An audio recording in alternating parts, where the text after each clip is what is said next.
이제 구하옵나니 이미 말씀하신 대로 주의 큰 권능을 나타내옵소서. 이르시기를 여호와는 노하기를 더디하시고 인자가 많아 죄악과 허물을 사하시나 형벌받을 자는 결단코 사하지 아니하시고 아버지의 죄악을 자식에게 갚아 3, 4대까지 이르게 하리라 하셨나이다. 구하옵나니 주의 인자의 광대하심을 따라 이 백성의 죄악을 사하시되 애굽에서부터 지금까지 이 백성을 사하신 것 같이 사하시옵소서. 여호와께서 이르시되 내가 네 말대로 사하노라. 지난주 주보 앞면을 보신 분, 지난주 주보 앞면을 마음의 참 부분을 읽으신 분 한번 손 들어보세요. 두 분이시네요. 그러니까 아무리 펼쳐놔도 소용없군요. 써놔봐야 아무 의미가 없네요. 여러분, 마음의 창은요, 제가 칼럼 형식 조그맣게 쓰는 건데 여러분 제 마음을 같이 볼 수 있는 시간이기도 해요. 지난주 그 부분에 어떤 거였냐면, 여러분 계란이 안에서부터 깨지면 어떻게 되죠? 부화가 돼요. 근데 밖에서 깨지면 어떻게 돼요? 프라이가 돼요. 너무 단순한 진리죠. 근데 오늘 우리가 주어지는 말씀이 설교 말씀도요, 말씀이 선포되어지는데 그 말씀 가지고서 안에부터 깨지면 자연스럽게 생명이 되고 능력이 되는데, 이게 밖에부터 깨지면 일종의 심판이죠. 의도 맞는 거죠. 잘 생각해 보세요. 오늘 말씀 가운데서 하나님께서 여러분에게 주시는 성령의 말씀을 통해서 안에서부터 깨어지는 역사가 있기를 주님의 이름으로 축복합니다. 네. 제가 이걸 한번 준비해 봤습니다. 설교 말씀 이건데, 제목이 초보 자유인의 선택이에요. 초보 운전 아시죠? 여러분들, 나는 지금까지 태어나서 나는 초보 운전한 적이 없다. 있으세요? 없을 거죠? 처음은 다 초보예요. 우리 운전할 때 다 초보자였어요. 이거 한번 보세요. 이거 많이 옛날에 봤었죠? 초보 운전. 배려를 부탁드린다고, 죄송합니다라고 표현도 많이 했었죠. 또 하나, 이런 것도 여러분 길 가다 많이 보셨을 거예요. 공사 중. 여러분, 공사 중에는 불편을 끼칠까요? 안 끼칠까요? 끼칠 수밖에 없어요. 초보 운전자는 도로에 나와서 많은 민폐를 끼쳐요. 실제로. 그래서 저는 이걸 생각하다가, 그러면 우리의 삶을 한번 적용해 봤더니 가능하더라고요. 여러분들, 나는 부모가 되기 위해서 연습해본 사람이 있다. 한번 손 들어보세요. 나는 아빠가 되기 위해서, 엄마가 되기 위해서 예행 연습을 하고 하신 분 있으세요? 없죠? 그냥 결혼을 해갖고 애를 낳으면서 그냥 엄마 아빠가 된 거예요. 아무 연습도 없었어요. 준비도 하진 않았어요. 어때요? 초보 운전이죠? 그리고 공사 중이죠? 민폐 끼쳐요, 안 끼쳐요? 잘못하죠? 실수하시죠? 저도 실수 많이 했어요. 돌아보니까 제가 한 번은, 제가 필리핀에서 어학연수할 때인데 우리 덕수가 너무너무 저를 화가 나게 한 거예요. 한번 하지 말라고 그랬는데 기껏 해갖고 물 한 통을 바닥에 다 쏟아서 부은 거예요. 너무 제가 뚜껑이 확 열려서 순간적으로 걔를 걷어 찼어요. 그래가 거의 3m 날아갔어요. 근데 너무 제가 생각하면 또 그거 잘못하면 애 죽을 수 있는 거잖아요. 막 너무 미안하더라고요. 여러분은 어떠세요? 여러분이 아빠가 되고 여러분이 엄마가 되셔갖고 어떤 실수를 하셨어요?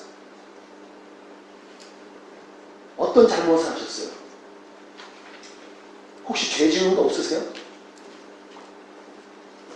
돌아보니까 제가 있더라고요.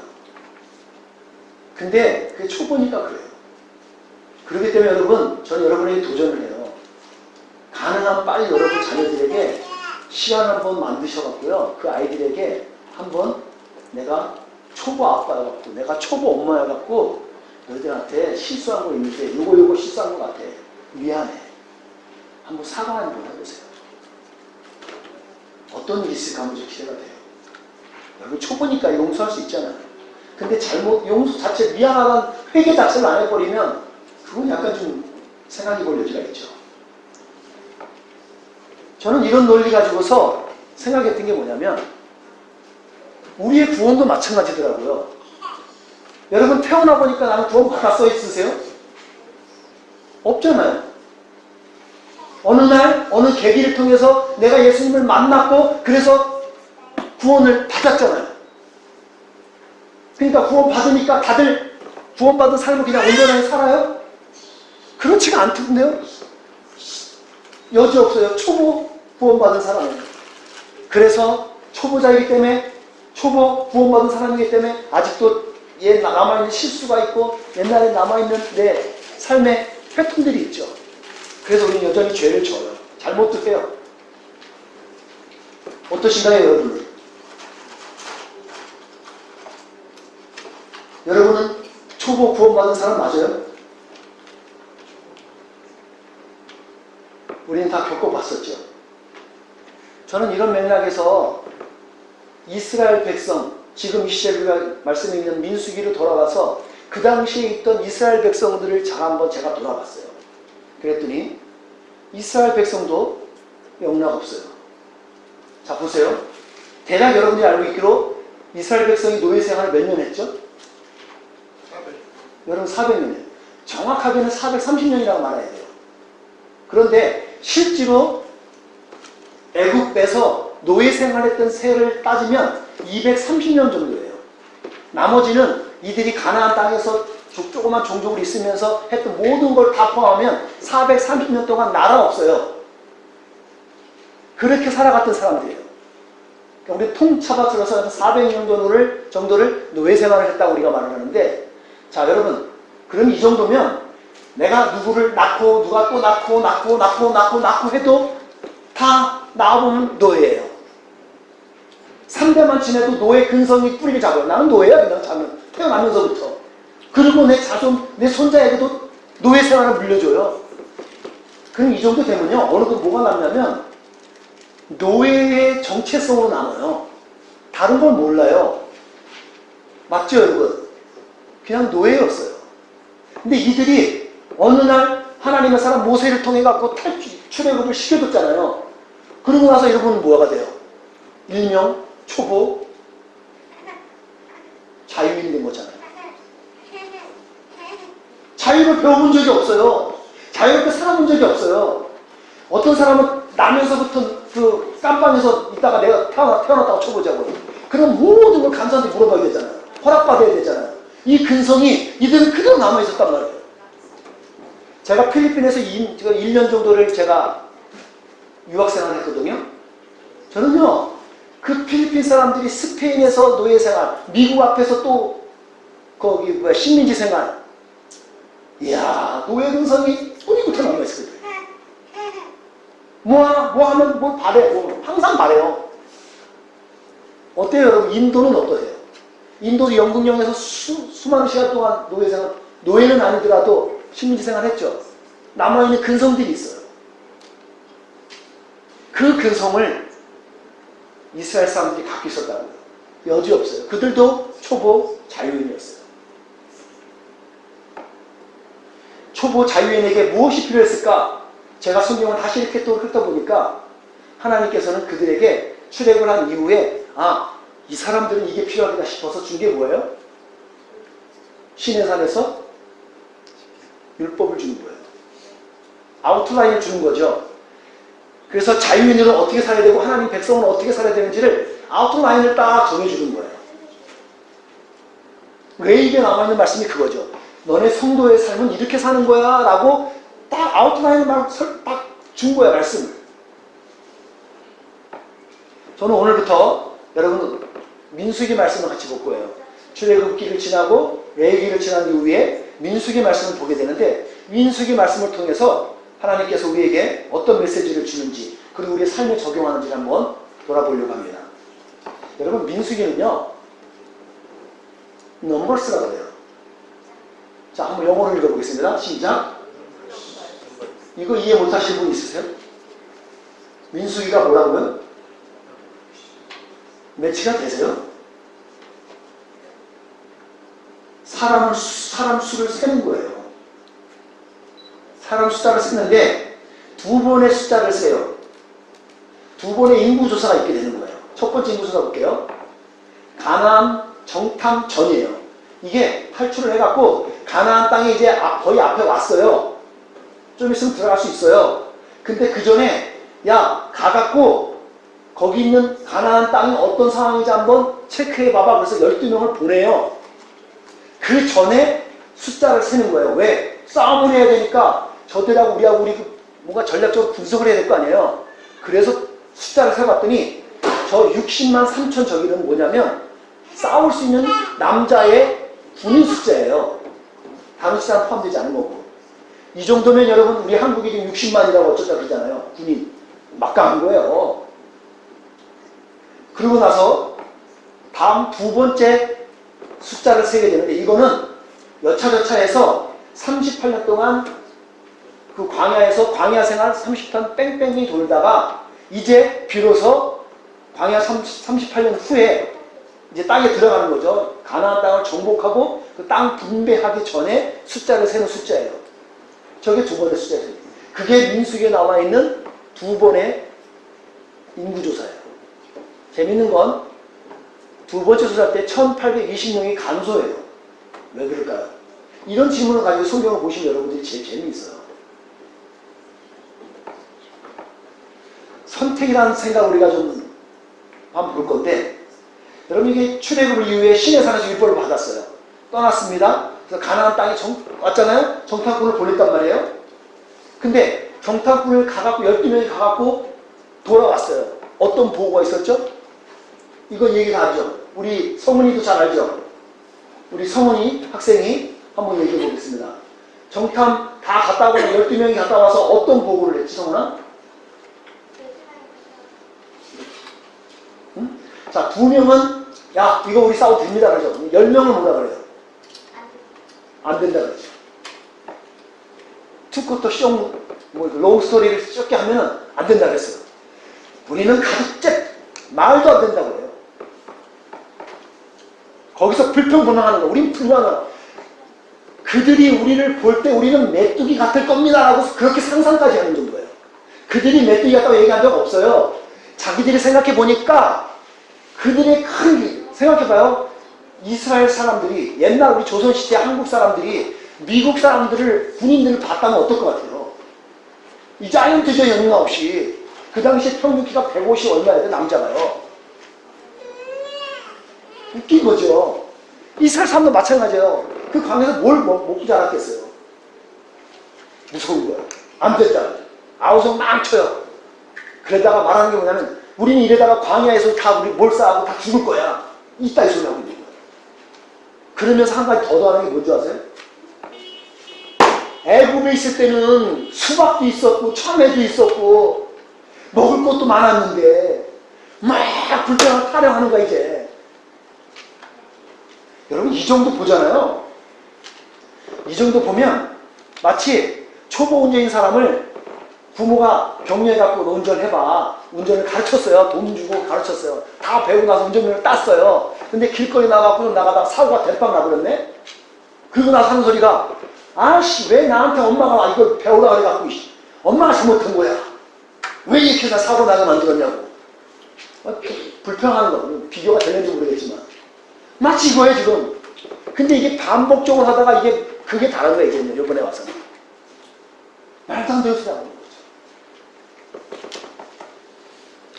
그러면 이쯤 되면 여러분 지도자 입장인 모세는 어떻게 말했을까요?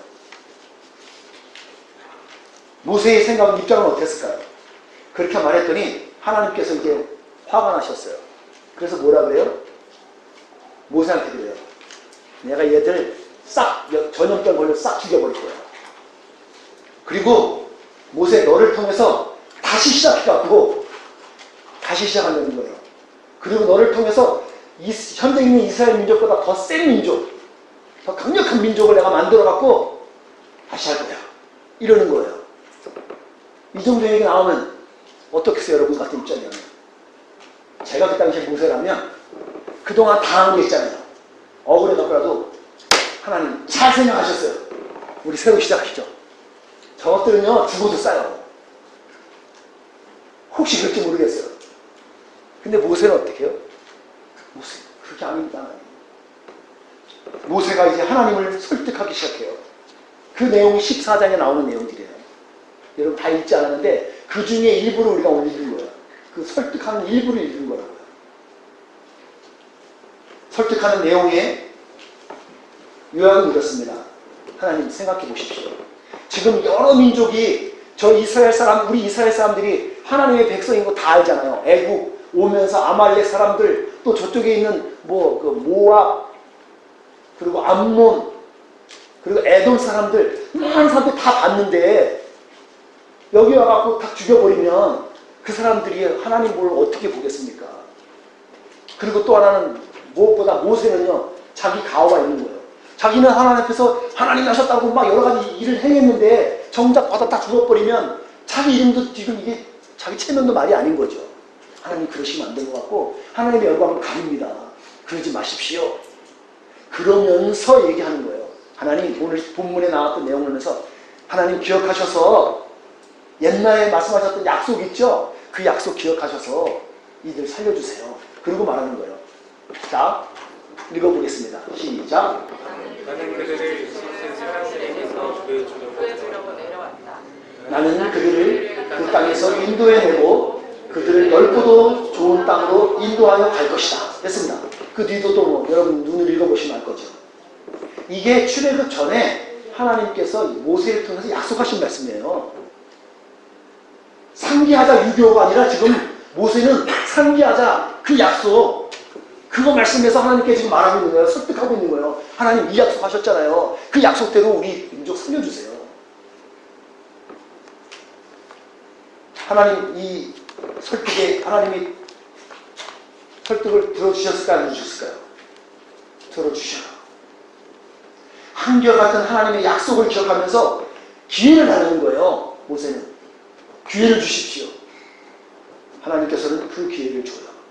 초보 자유인이었던 그 이스라엘 민족을 위해서 설득해갖고 설득한 결과들이 이제 나타나요. 오늘 그 핵심 구절들이 여러분 읽었던 18절이에요. 18절에 그 설득의 핵심적인 내용이 나오는 거예요. 어떤 거요? 모세는 하나님의 사랑에 대해서 그 한결같은 그 하나님의 사랑에 대해서 설득하고 있어요. 약속하신 그 땅 있잖아요. 하나님은 신실하시고 긍휼이 많으신 분이니까 허물과 죄를 용서하실 수 있잖아요. 그런 하나님이시잖아요. 그걸 설득하는 내용을 말하고 있는 거예요. 실제로 이들이 얼마나 많은 죄를 졌느냐면 70대 때로 불평했거든요. 아니 오다가 또 지나 물 없으면 물 없어요 뭐 불평하고 하다가 고기 하나도 못 먹었는데 고기 없다고 불평하니까 하나님 고기 진해져서 먹이시죠. 결정적으로 또 하나는 뭐냐면 어떻게 모세만 리더예요? 우리도 리더할 수 있어요. 그래서 레이지파 중에 고라 자손도 나타나는 거예요. 우리도 할 수 있어요. 어떻게 됐어요? 심판받았죠. 막 불평하는 거예요. 그냥. 오늘 결정적으로 오늘 이게 이 14장에 나오는 현상인 거죠. 정탐 보냈더니 정탐하고 이길 걸까 하고 가서 분석하고 그랬더니 질 거를 분석하고 와갖고 우린 안 된다고 하는 그들에게 하나님이 결정적으로 화가 나신 거예요. 가나안 땅은 정복은 불가하다는 거죠. 우리는 강야 생활에서 다 죽을 것 같다는 거예요. 그 말은 뭐냐면 하나님 의지하는 걸 포기한 거예요. 나 안 된다는 거죠. 그게 믿음이 없음이라는 거예요. 믿음이 없는 표현인 거예요. 그게. 그거를 하나님께서는 못 보시는 거예요. 그 꼴을 못 보시는 거였어요. 여기서 한 가지 여러분한테 말씀드릴 게 있습니다. 여러분이나 저도 마찬가지 아니겠어요? 우리도 구원받은 어느 시기엔 우리도 초보 자유인이었다고요. 구원받은 사람이었다고요. 그런데 어느 시기 지나다 보니까 이제 우리도 신앙의 연륜들을 갖게 되는 거죠. 근데 제가 자세히 봤더니 우리 신앙의 모습을 봤더니 우리의 모습도 크게 두 분류로 나눠지더라고요. 하나는 뭐냐면 초보 구원받은 사람인데 어떤 분류는 능동적이에요. 그래서 자발적으로 찾아가요. 그러니까 내가 그 구원받은 삶을, 자유인의 삶을 내가 막 찾아가는 삶이 있는가 하면 어떤 사람은 따라가는 사람이 있어요. 이걸 수동적인 사람이라는 거예요. 앞에 가세요. 따라갈게요. 억지로 가는 거죠. 이스라엘 백성이 여지없이 능동적이었어요. 여러분의 삶은 어떤, 여러분의 신앙은 어떤 것 같아요? 여러분 구원에 받은 사람을 살아가고 앞장서고 찾아가는 사람이 즐거워요. 근데 일방적으로 누군가를 쫓아가잖아요? 세상 없이 힘들어요. 저는 여러분을 도전합니다. 저는 여러분들이 그러니까 초보 구원받은 사람일 수도 있어요. 구원받은 삶을 능동적으로 찾아가서 그 기쁨을 맛보기를 주님을 축복합니다. 이때 이렇게 설득하니까 모세의 중보는 20절에 보니까 통했어요. 그래서 하나님 뭐라 그래요? 내가 구한 대로 그들을 용서해 줄게라고 하는 거예요. 하나님은요, 우리가 용서를 구하고 회개를 구하면 하나님은 해주셔요. 왜요? 하나님은 사랑의 하나님이시니까. 그 하나님 우리가 믿는 거잖아요. 기회를 주신다고요. 제가 오늘 여러분 주보에 보시게 되면 거기에 나와 있을 거예요. opportunity라고 해서 여러분 기회라는 말이 있잖아요. 기회가 우리가 두 가지 단어를 써요. 기회라는 단어를 하나는 opportunity라는 말을 쓰고 있고 또 하나는 찬스를 써요. 뜻이 있어요. 저 기회를 말할 때 opportunity는요 확고한 목표를 향해 행동하는 계기를 말할 때 저 opportunity를 쓰고요. 찬스는 우연 상황에 암시를 하는 거예요. 깊이가 틀려요. 단어를 쓸 때 저거 다 쓰셔야 돼요. 제가 쓰고 있는 건 위의 거죠. 저는 오늘 민수기 말씀을 통해서 하나님이 주시는 기회를 찾으려고 해요. 관점을 그렇게 봤어요. 여러분에게 한 가지 진지한 질문 하나 드려볼게요. 나는 구원받았습니다. 하는 분은 아멘. 여러분에게 한번 물어봐요. 그러면 우리들이 이미 받은 구원이 취소가 될 수 있어요? 없어요? 없습니다. 없어요? 누군가는 아니오라고 말하는 사람이 있어요. 둘 다 맞을 수 있어요. 근데 이거에 대한 명확한 답은 생명의 삶으로 말해줘요. 생명의 삶을 지난 분들은 확실하게 알고 있죠. 그건 그때 말해서 구체적으로 말하고 힌트 하나를 드리면 이스라엘 백성이 하나님을 믿고 의지하지 않기를 결심하게 되니까 어떤 일이 벌어져요? 이스라엘 백성들이 아까 지금 땅 중국에 불평하고 불만하고 했더니 하나님께서 어떻게 하셨어요? 아까? 약속의 땅을 취소했어요? 안 했어요? 취소했어요. 다 죽인다 그랬다고요. 구약적인 사고로 보면 구원을 주신다고 해놓고서 구원이 어느 시대니까 안 해줘요. 잘 보셔야 돼요. 거기에 중요한 포인트가 있어요. 믿음. 이걸 신학에 와서 사도 바울은 믿음으로 표현하고 있는 거예요. 많은 사도들이 믿음이라는 단어에 다 함축해서 얘기하는 거예요. 믿음이 있으면 하나님을 기쁘시게 할 수 있어요. 믿음 없이는 하나님을 기쁘시게 할 수 없어요. 믿음이 있어야 구원받는 거예요. 믿음 없으면 구원 없어요. 포인트가 뭐예요? 하나님을 의지하는 믿음이 있어야 되는데 없는 거예요. 어떤 사람이 이 얘기하는 거예요. 이 말씀 한번 같이 읽어볼까요? 시작. 나는 확신합니다.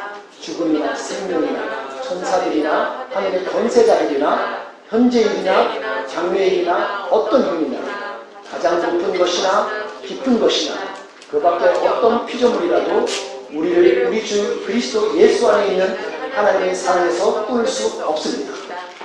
맞지요? 하나님의 사랑에서 끊을 수 없죠. 근데 이 말씀을 한 가지를 빼놓고 읽으면 여러분들이 이거 잘못 오해하시는 거예요.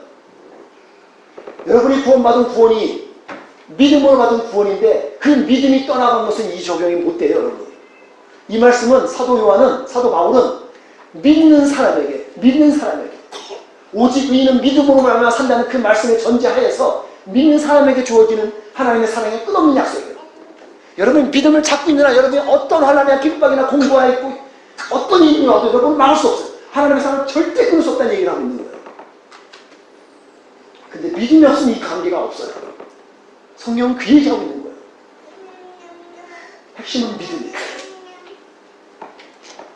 사랑하는 성도 여러분, 하나님의 사랑을 끝까지 붙잡고 의지하며 순종하는 그런 하나님의 사람 되기를 주님으로 축복합니다. 두 번째 우리가 말씀 하나 볼 수 있는 건 이스라엘 민족을 위해서 설득한 결과 하나 우리가 또 하나 이루어진 사실이 있는데 그건 뭐냐면 하나님의 공의 또한 이루어졌다는 거예요. 하나님의 한결같은 사랑도 이루어졌지만 하나님의 공의하심도 동일하게 이루어졌다는 거예요. 동일해요. 왜요? 죄에 대한 대가도 반드시 지불해야 되는 게 있거든요. 오늘 18절에 나와 있는 게 그 얘기입니다. 하나님은 죄를 그냥 보아서 넘겨지지 않는 분이라는 거예요. 죄 지은 사람뿐만 아니라 죄 그 3대, 4대까지도 영향을 끼친다는 거예요. 이게. 이 죄가. 무서운 거예요. 일종의 가게에 흐르는 저주 같은 거죠. 오늘 이렇게 말하는 것은 모세가 하나님을 설득할 때 지금 사용했던 말씀인 걸 기억하셔야 돼요. 설득할 때. 그 말은 뭐냐면 하나님의 사랑 인정합니다. 하나님의 사랑 약속하셨잖아요. 근데 하나님이 약속하셨던 공의도 내가 알고 있어요. 하나님, 내가 이 하나님의 공의하심도 내가 알고서 이렇게 지금 하나님께 지금 내가 요구하는 거고 하나님께 지금 부탁하는 겁니다. 하나님 도와주세요. 도와주세요. 들어주세요. 그런 마음에서 지금 이 내용을 얘기하고 있는 거예요. 하나님의 공의하심이 있어요. 하나님은 죄를 반드시 지금 심판하신다는 사실이에요. 이걸 우리가 잊어먹으면 안 돼요. 관가하면 안 돼요. 사도 바울은 그래서 로마서 6장 23절에 가서 보게 되면 그래요. 죄의 대가는 죽음이라고 해요. 죄의 싹은 사망이라고 해요. 죄는 반드시 사망이 싹스 있어요. 근데 이것이 유일하게 바뀌는 유일한 계기가 신약에서 말하는 예수님을 믿으면 이 서클에서 벗어날 수 있다는 거예요. 그게 복음이에요, 복음. 지금 실제로 진짜 많은 세월이 지났죠. 시간이 지났습니다. 그래서 지금 딱 쓰기 표현이 좋은 게 세월호 사건. 세월 지났죠. 여러분, 세월호가 이루어졌어요. 이것저것 시끄러운 소리 많고 뒤 이야기도 여러 가지가 있는데 여러분, 저는 아직까지도 제가 화가 나고 막 불도 터지는 게 뭐냐면 분명히 그들을 살릴 수 있는 기회가 있었더라고요. 나올 수 있었잖아요. 애들 보니까 조끼가 다 입고 있었던데요. 근데 선장은 나중에 마지막 자기 혼자 살겠다고 뛰쳐나와 버렸어요. 전 그 선장이 가장 미워요. 근데 무슨 이유든지 여러 가지 이야기 들어보면 누가 안 했다는. 근데 아무튼 저는요, 그 골든타임, 그들을 구할 수 있는 골든타임에 그 행위를 안 했던 사람, 저는요, 그 사람은 천벌을 받아야 된다고 생각해요. 저는 너무너무 아까운 거예요. 그게 지금 누군가 바로 받았다는데 또 안 받았다는 여러 소리 있는데 누군가는 분명히 그 짓을 했을 거 아니에요. 그 현장에서 그걸 안 한 사람이 있을 거 아니에요. 저는 하나님의 공의가 있을 거라고 생각해요. 저는 공의가 있었으면 좋겠어요. 아니, 성경은 하나님의 반드시 심판하신다 했으니까 저는 그걸 믿어요. 여러분 기억하셔야 돼요. 우리가 지었던 죄는 unfortunately 코스트를 지불하셔야 돼요. 보세요. 실제로 이스라엘 백성들은 그들이 잘못했던 거에 대해서 그 광야에서 죽을 위기를 다 짓면서 죽어버릴 위기를 모면해서 살았어요. 하지만 그들은 오늘 본문 여러분 20절까지 읽었잖아요. 20절 이하부터 나오는 내용이 뭐냐면 그들이 가고 있는 길에서 다른 길로 들어가면서 광야길로 들어가요. 광야길로 들어가면서 어떻게 돼요? 거기서 몇 년간? 38년간 그들은 광야에서 광야 생활하게 돼요. 민수기는 그 생활을 담은 이야기예요. 어떻게 보면 이스라엘 백성들이 그 광야에서 벌을 받고 심판을 받는 건지도 모르겠어요. 그런 관점에서 우리도 보죠. 근데 제가 이번에 민수기를 다시 한번 읽어보면서 이 관점을 한번 보게 된 겁니다. 자세히 들여다보니까 그 안에도 여전히 하나님의 사랑은 있더라는 거예요. 하나님의 사랑은 있더라는 거예요. 어떤 사랑인데요? 하나님은 그 기간 동안 선택할 기회를 주시는 거였어요. 어떤 또 시간 줬냐면 초보 자유인이었던 그들에게 자유인으로서 어떻게 살아야 되는지를 훈련하는 거고 그들을 교육하는 시간이었더라고요. 그게 없이 들어가서는 이들이 안 되니까. 그거는 들어가서 가르쳐주려고 했는데 이들이 그거를 받아들이지 않았으니까 그거를 38년 동안 하신 것 같아요. 여러분 돌아가더라도 다소 늦는 것 같아도 내 생각에 내 바람은 당장 뭐가 좀 이루어져갖고 비자 문제도 해결되어지고 집 문제도 이렇게 확 해결됐으면 좋겠는데 잘 안 될 때가 있어요. 너무 늦어지는 것 같을 때가 있다고요. 왜 그럴까요? 여러분 그럴지라도 늦는 것 같고 돌아가는 것 같을지라도 저는 하나님께서 주시는 기회라고 믿습니다. 하나님 우리에게 주시는 기회 같아요. 그것을 우리에게 주시는 은혜로 볼 수 있는 그런 믿음의 사람이 되기를 주님이라는 이름으로 여러분을 축복합니다. 뭐 그렇게 믿어보자. 말씀을 마치려고 합니다. 출애굽기는요, 출애굽하는 이후에 이스라엘 백성은 실제로는 2년이면은 가나안 땅에 들어가면 되었어요. 그런데 몇 년이 걸리냐면 38년이 더해갖고 결국 40년 만에 그들은 들어가게 되는 거예요. 왜 그러냐면 하나님을 의지하는 믿음을 저버렸기 때문입니다. 우리가 믿음으로 시작했으면 믿음으로 나아가야 되는데 그들은 믿음으로 시작해서 왔는데 과정 속에서 그 믿음을 놨던 거예요. 아니 적어도 홍해가 갈라지고 그 정도면 여러분 한 번만 봐도 한 번의 기적 봤으면 더 이상 뭘 고민하겠어요. 그 큰일을 당하셨던 하나님 뭘 못하시겠어요. 물 없다고 물 줬죠. 고기 줬죠. 그리고 고라 자손들 막 대항했더니 땅이 확 삼켜갖고 다 거의 만 몇 명이가가 한 번이나 죽었어요. 그 정도 하나님의 역사 봤으면 여러분 뭘 더 이상 고민하겠어요. 근데 그들은 그걸 봐놓고도 안 하는 거예요. 하나님 못 믿는 거예요. 하나님 의지하는 믿음을 저버린 거예요. 그래서 그들은 그 회의를 38년간 그들은 당황했어요. 전 여러분에게 도전합니다. 말씀을 적용하면서요. 오늘을 사는 우리들에게 주어지는 민수기는 어떤 건지 한번 생각해 보셨으면 좋겠어요. 오늘 여러분에게 주는 민수기는 어떤 거가 있으세요? 저 이스라엘 백성 말고 오늘 나에게 아니 우리들에게 주어지는 민수기가 어떤 게 있어요? 가만히 앉아서 계산해갖고 숫자 세고 있고 돈 생각하고 있고 그리고 딴짓에 방황하고 있고 여러분의 그런 삶은 어떤 거에 있은 것 같아요? 여러분의 학업이요? 여러분의 일터? 여러분의 신앙생활은 어떠세요? 아니 여러분의 인생은 좀 어떤 것 같으세요? 한번 적용해 보세요. 사람들과 관계 속에서 여러분 민수기 생활하시는 분 있으세요? 혹시 여러분 부부관계 속에서 그런 분이 있으세요? 살기는 살되 광야에서 서로 38년을 따로 사는 것 같은 거? 건강은 어떠세요? 한번 적용해 보시죠. 여러분의 삶의 현장 속에 민수기가 있다고요. 이 민수기는 하나님을 믿고 의지하는 사람들에게 주어지는 저는 선택할 기회의 장이라고 저는 해석하고 싶습니다. 민수기 나와 있는 38년의 방황은 단순히 38년이 아니고 허송세월이 아니라 우리가 하나님의 방법을 하나님의 믿음을 선택할 수 있는 선택의 기회의 장이라고 저는 생각해요. 저는 그런 맥락에서 앞으로 민수기를 강의하려고 합니다. 여러분 선택의 동의어가 뭐라고 하죠 우리가? 선택의 동의어는 포기라고 해요. 여러분 우리가 무엇인가 선택한다는 건 무엇인가를 포기해야 되는 거예요. 어떤 것은 경우는 몇 가지를 포기해야 돼요. 그래야 하나 선택하는 거예요. 우리에게 주어진 구원의 기회가 잡으려면요. 우리는 무엇인가를 선택해야 되는 거예요.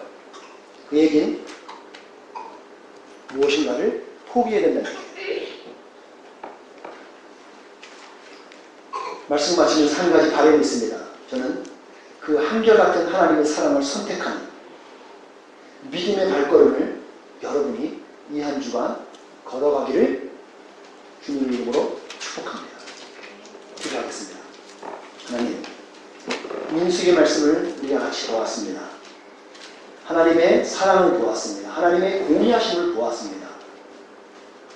이 한 주간 살아갈 때에 하나님이여 우리 삶의 현장 속에 처한 민수기 현장 속에서 하나님께서 우리에게 주신 기회의 장을 볼 수 있는 믿음의 눈을 허락해 주시고 믿음의 발걸음을 허락해 주옵소서. 감사합니다. 주님, 예수님 이름으로 기도드렸습니다. 아멘.